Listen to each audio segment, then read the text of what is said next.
Welcome to Mishna, study Masechet Maaser Sheni, Perek Bet, Mishna Dalet. Over here in this Mishnah, we're going to speak similar to last Mishnah, but over here we're going to speak about Vetches, Maaser Sheni, verse Teruma, and we're going to see another example where there's a stringency that comes by Maaser Sheni that didn't exist by Teruma, and that's Karshinim Maaser Sheni, and that is the Vetches, right, of Maaser Sheni, right?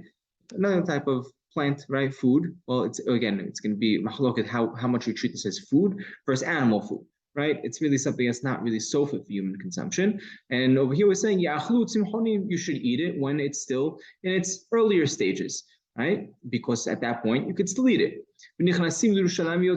But the point over here is you shouldn't let it grow out till a later stage. What you are allowed to do by Teruma, right? So here's another example where Karshina, these Vetches of Maaser Sheni, you have to eat it earlier, but by Teruma, you can let it grow later. So we see another example where there's a Chumrah by Maaser Sheni that didn't exist by Teruma. You could take them into Yerushalayim and out. Usually Maaser Sheni, once you bring it into Yerushalayim, you're not allowed to bring it out of Yerushalayim. You have to finish consuming it over there. But over here, because it's not really food, so we allow you to also take it out of Yerushalayim. Nitmeu, let's say they became tameh. Okay, so now what do you do with it? Usually, you could just go ahead and redeem it. You're allowed to redeem tameh food. Rabbi Tarfon, though, is going to have a more, a different opinion over here. Rabbi Tarfon, you have to break it up into small pieces, less than a kabetza, right? Because we know less than a kabetza is not mitameh, right? It doesn't make other food. It doesn't make other food tameh. So therefore, you could break it up into smaller pieces, so it doesn't make other things tameh.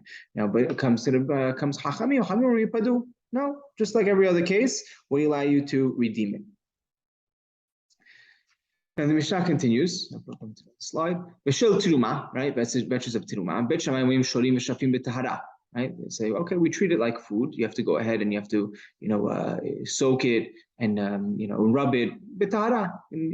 Keeping it in its tahor, in its pure state. Uma'achilin B'Tuma. Right? And you could give, someone you could feed, right? Meaning you could, feed the animal, right? B'Tuma.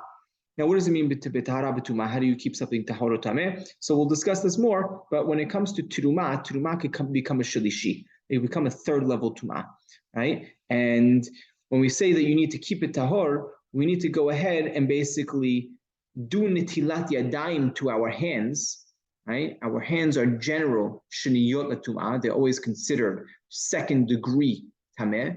And because it's second degree tameh, if it touches teruma, it can make the teruma a third degree tameh. So therefore, we always say do nitilat yadayim first, and therefore your hands are tahor, and if you touch teruma, you don't do anything to it. So over here, Bet Hillel is saying that when you go ahead and you're soaking it, you have to do so b'tahara.